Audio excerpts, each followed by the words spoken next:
Live with studios in Midland and Odessa, you're watching CBS7 First Alert News at 9 on the CW West Texas. Good evening and thanks for joining us for CBS7 News on the CW, and thanks to those of you joining us live on the CBS7 YouTube. I'm Lauren Munt and we start tonight tracking crime. MPD says that 56-year-old Ivory Moright went into the Wash 'em Up laundromat on East Florida just before 7:30 yesterday morning. Moright then pulled a gun on the woman at the counter and demanded money from the register. He took all of the money and drove off into a late model Mitsubishi. Police were able to track his vehicle to the America's Best Value Inn on the 3600 block of Bankhead Highway. He was then arrested for aggravated robbery. Still tracking crime, a 15-year-old teenage girl is dead after being hit by a car on Wednesday in Odessa. According to the Odessa Police Department, they were called to East Loop 338 and 87th Street around 10:30 p.m. Police say that was a Dodge Ram that was traveling south and hit the teen who was walking in the road. Authorities report that the girl was pronounced dead on scene and an investigation is ongoing. We have a developing story for you now. Dr. Scott Murray has announced that he is retiring after serving as the Ector County Superintendent for 5 years. In a statement posted on social media, Murray wrote, quote, "As I complete 36 years of service in public education, I've taken time to carefully reflect upon my journey, and I've decided that it is time to close this chapter and begin anew." End quote. Dr. Murray went on to thank ECISD for embracing him and says he's proud of the progress that they've made on behalf of the students that they serve. Murray will be meeting with the Board of Trustees on Tuesday to discuss his retirement. We'll update you once again when we learn more about this. Some more education news for you now. With West Texas students returning to the classrooms next week, TxDOT wants to remind drivers to be safe in school zones. In an effort to keep drivers safe, TxDOT has launched their Be Safe, Drive Smart Back to School campaign. TxDOT reports that there were over 700 crashes in school zones around the state last year. 14 of those crashes resulted in a serious injury, and one was even fatal. We want everyone to know that when you go back to school, you need to be really careful about there may be new roadways, there may be new ways to get to the school. In addition to the TxDOT campaign, ECISD and MISD police departments will be driving through the zones and are following a no-tolerance policy for speeding. The most common violations we see around school zone are, of course, speeding. Please be mindful of the active school zones that we have around our campuses. Also look out for crosswalks. Pedestrians have the right of way when they're walking across an approved crosswalk, and also passing a school bus. Passing a school bus that has its stop sign and flashing lights activated can result of a fine exceeding $500. Officials say talk to your kids about school zone safety before the first day of school. And if you're passing through the area, expect more traffic and be sure to pay attention to the roadway and give yourself extra time to get to your destination. And yesterday was the first day of school for Idea Yukon, and for the first time, the school will offer 9th grade. Our partners at the Odessa American spoke with Idea Yukon, where they said, quote, "Having a high school means that we're fulfilling that mission to get all kids to and through college because they've got to finish high school first. We're really excited to have kids starting their AP journey," end quote. And Midland ISD is starting its school year with 98% of the district's teacher positions filled, which is about a 3% improvement rate to this time last year. But that's not all the district is celebrating. MISD added that they have a 100% fill rate for bus drivers, which again is a major improvement for the district. At the start of the 2023 school year, MISD only had a 72% fill rate for bus drivers. With 20% of Midland students relying on bus transportation, MISD hopes that this staffing improvement will be helpful with operational efficiency. Let's take a pause now and talk your weather forecast with Chief Meteorologist Tom Teefer-Teller. As we head into the weekend, kids go back to school on Monday. What are the temperatures looking like? Well, we're going to warm back up over the temperatures we're seeing right now, which is a break from triple digits. Let's take a look at the satellite and radar view. We were hoping for a couple of showers, but nothing's going to happen. Just a few flat cumulus clouds out there has been about it across the area this afternoon. As temperatures, again, a big improvement out there. Again, these are not correct, as we saw temperatures into the upper 90s this afternoon.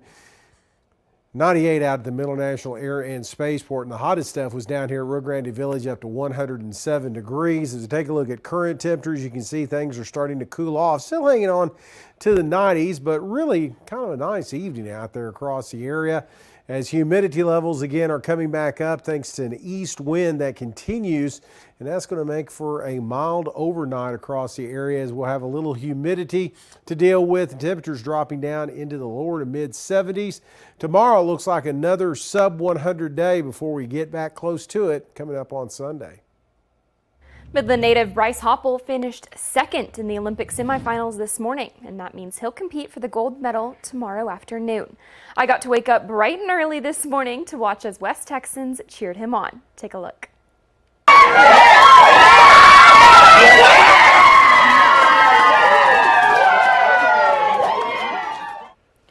Bryce ran a time of 1 minute and 43.41 during his race today to punch his ticket to the finals. And to celebrate those finals, the city of Midland will be hosting a watch party for Hoppel at the Diamond Club at Momentum Bank Ballpark.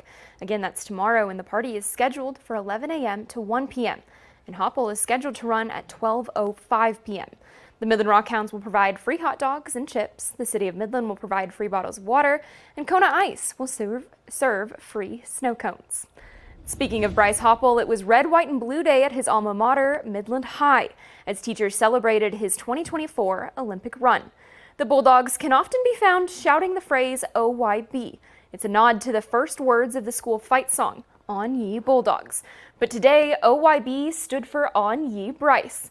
Again, Bryce will be running in the 800-meter finals tomorrow afternoon. More local sports news for you now. The Reagan County Owls return a big handful of players under head coach Kyle Brown. We're going to take it over to Big Lake and see what they've got in store for 2024. For the Reagan County Owls to take a step further in 2024, it will start with 3-year starting quarterback Kason Brown. He feels comfortable reading defenses, and he's just bigger, stronger, faster, and more confident. So we're excited about him. Best QB in the district, fun. He wants to give you the ball, he's going to get it there perfectly. We have a lot of experience. We are senior heavy this year, and we only lost probably 4 or 5 seniors last year. On offense, Kason will be joined by his brother Jarrett and more speedy targets that he can share the ball with. Nicholas Franklin is a senior. He's been on varsity for 3 years. Dom Johnson, LaShawn Johnson, and also Omri Johnson. So all 3 of those guys will start. They're all explosive players that you can just get on the ball and they might go score. Those guys I'm looking forward to getting it to. In order for Kason to sling passes or hand it off to those weapons, he needs a strong offensive line to support him. Seth Avalos is going to be his 3rd year starting. We've got Angel Hernandez. He's going to be a senior. It's his 3rd year starting. We've got a senior at center, and then we have a couple spots to fill on the offensive line, but we've got some young guys that we really like. They have great attitudes and are hard workers. Some of the same guys on offense like Jarrett and Kason Brown will have a role on defense. But who else should fans expect to see on the field? Oh, linebackers like Ruben Bernal, he's a great linebacker. We got our Joel Jimenez, really good players out there on the field. Really physical, in my opinion. And in the opinion of the Reagan County Owls, they are going to surprise people in 2024. But why is that? Just because the way we came out in the summer, worked hard, we're just dedicated to the sport, and then for last year, gonna make it a good one, honestly.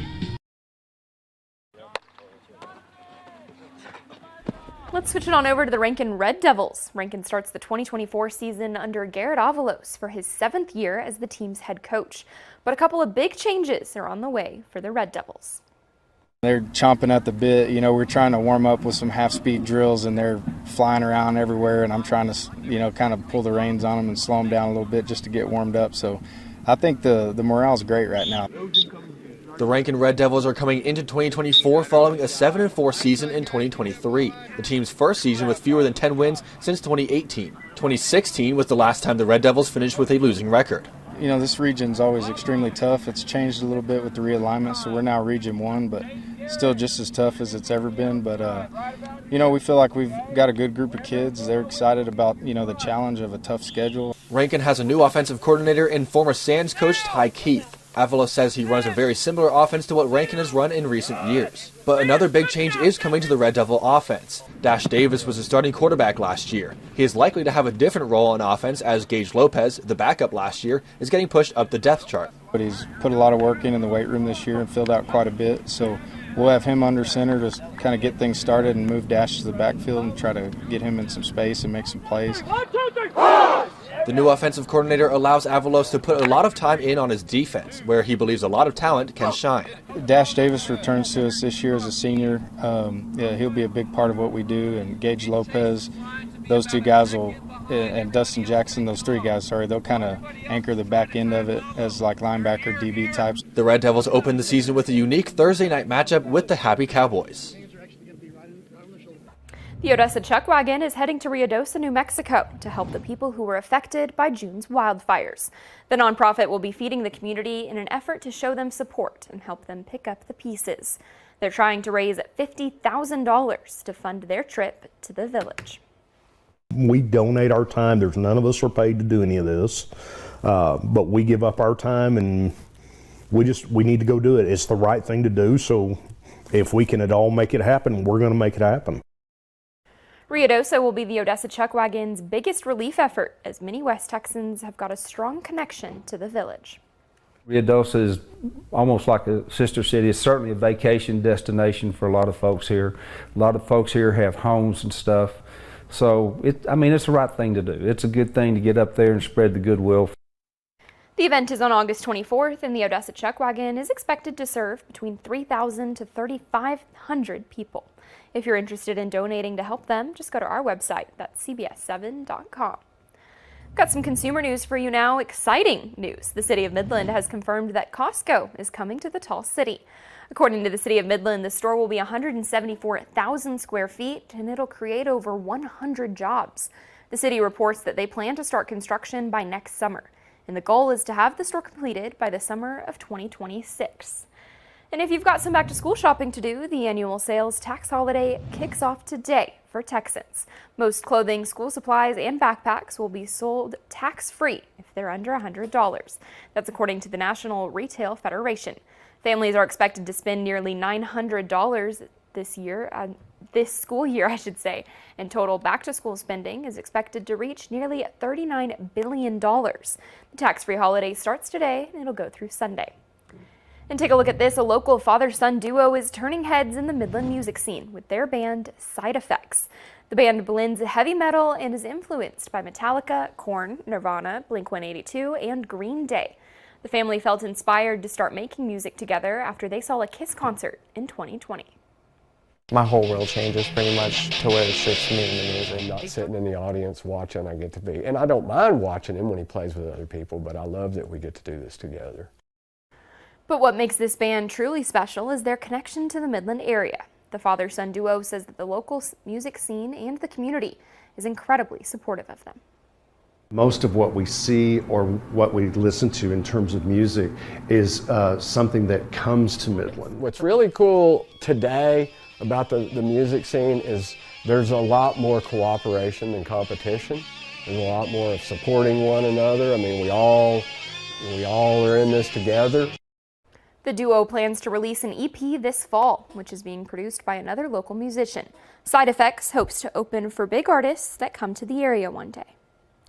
Still ahead, Debbie is now a post-tropical cyclone, thrashing the northeast with powerful winds, tornado threats, and torrential rain. We've got the latest next.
Across the nation, Debbie ends the week as a post-tropical cyclone, tracking through the northeast and into upper New England. Laura Aguirre has more. Everything kind of shook in the room. Employees of this Delaware Acme store had just seconds to take cover in the back. That tornado came through, took some of the roof off, did a lot of damage. The National Weather Service confirmed it was an EF1 twister that swept through, powered by Debbie's still dangerous and destructive winds. Luckily, everybody was safe. Everybody got out. The Northeast is squarely in Debbie's sights Friday. The storm initially gained strength over land Thursday, tearing through the Carolinas after a second landfall. We're preparing for what's coming, preparing for about 4 feet of water. Millions of people from South Carolina to Maryland are under the threat of tornadoes, damaging winds, or flooding into the early evening. Please remember that the worst of the rain could come after dark. Remain vigilant. Sometimes there is no road under what appears to be a small amount of water over the pavement. A hazard visible in places where Debbie's waters have receded a bit. In the southeast, many rain-swollen rivers have reached flood stage and could stay high for days to come, keeping swift water rescue teams busy, like this one in Raleigh, North Carolina, that plucked 3 young children to safety Thursday. And it was really scary because at the end, Kelly was like, she was barely holding on, and then the rescue team came just in time. Debbie's advance into upper New England Friday is expected to be the storm's final blow. It'll move off the U.S. coast sometime Saturday, leaving a mark that could take months, if not years, to heal. I'm Laura Aguirre reporting. Well, back home in West Texas, just hot and dry out there, but not as hot as it has been. And that's going to continue into the weekend. We'll talk about it coming up next.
Now, from the CBS7 First Alert Weather Center, here's Chief Meteorologist Tom Tiefertiller.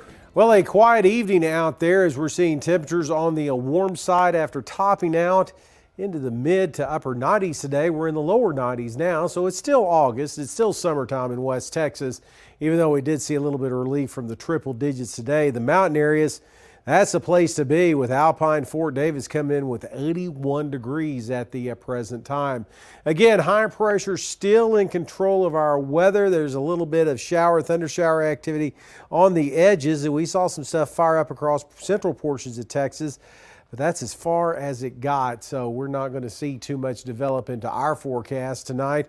Scattered showers, thunderstorms here along the coastal plains towards San Antonio. Some showers and thunder showers as that front dips a little bit further off to the south, and also across the Texas Panhandle dealing with some scattered showers and thunder showers. But West Texas has been left out as temperatures were an improvement today in many areas like Dallas, 90, 89 in the Lubbock area, 82 in Amarillo, but you can see the effects of that front really started to weaken once they got into the Permian Basin into central Texas, as we were still into the upper 90s this afternoon. And it looks like in your futurecast we are going to be looking at, again, it's not too much in the way of scattered shower, thunder shower activity, maybe some across the South Plains, but I don't think we're going to see too much here. And we'll keep an isolated shower, thunder shower tomorrow afternoon across parts of the eastern Permian Basin.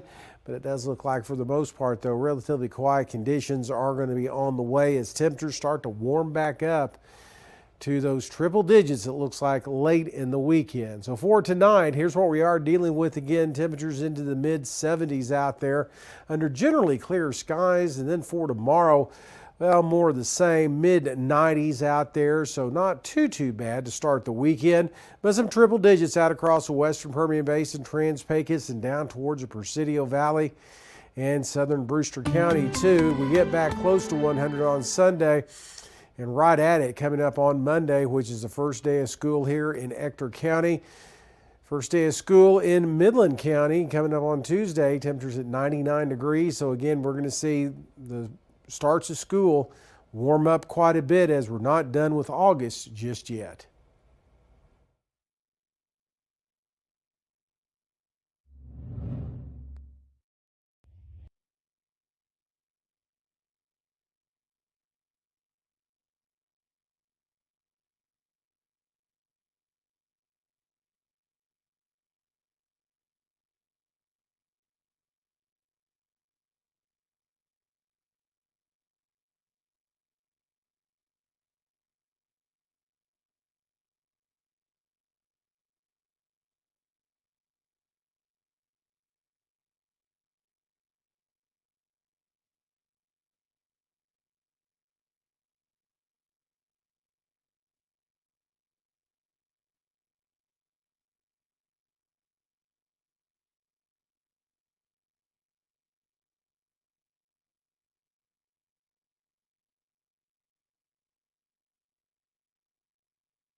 CBS News has learned more about the plot to attack a Taylor Swift concert in Vienna, Austria. More now from CBS's Nicole Skinga. Welcome to the Eras Tour, the world's highest grossing tour in music history, stopped in its tracks by a terror threat. Authorities say this 19-year-old suspect pledged allegiance to the Islamic State last month and planned to pose as police, driving a bomb-filled car into crowds outside the stadium before attacking fans with knives. Zusammengefasst kann man sagen, die Lage war ernst. Austria's interior minister called the situation serious, saying a tragedy was prevented. Police say they combed through the teen's home and found machetes, knives, timers, and explosives.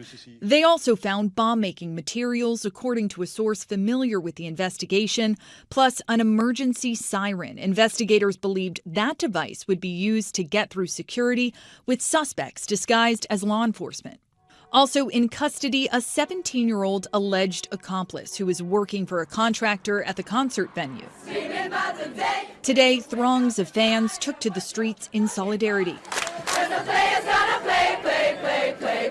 Would-be concert goers shaking it off, gifting friendship bracelets to police officers. Even without the shows, Austria's Taylor Nation still singing her lyrics in defiance.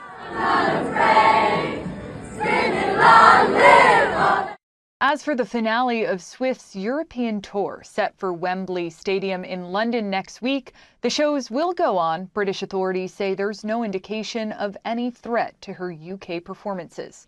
Nicole Skanga, CBS News, Washington.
Well, we are going to be seeing some temperatures that are, well, I won't say bad. 96 degrees is pretty good this time of the year. But Sunday, though, we'll pay for it. 99 and then some triple digits next week in the forecast. We are keeping a 10% chance of a thunder shower in the forecast tomorrow. But overall, it's your typical hot, dry summer here in West Texas. But not too bad to go to the Rockhounds tomorrow and watch Bryce Hoppel compete in the Olympics. I'll be there. Temperatures into the upper 80s, it won't be too bad. No, not bad at all. All right, thanks for watching CBS 7 News at 9 on the CW. We've got more news coming up tonight on CBS 7 News at 10.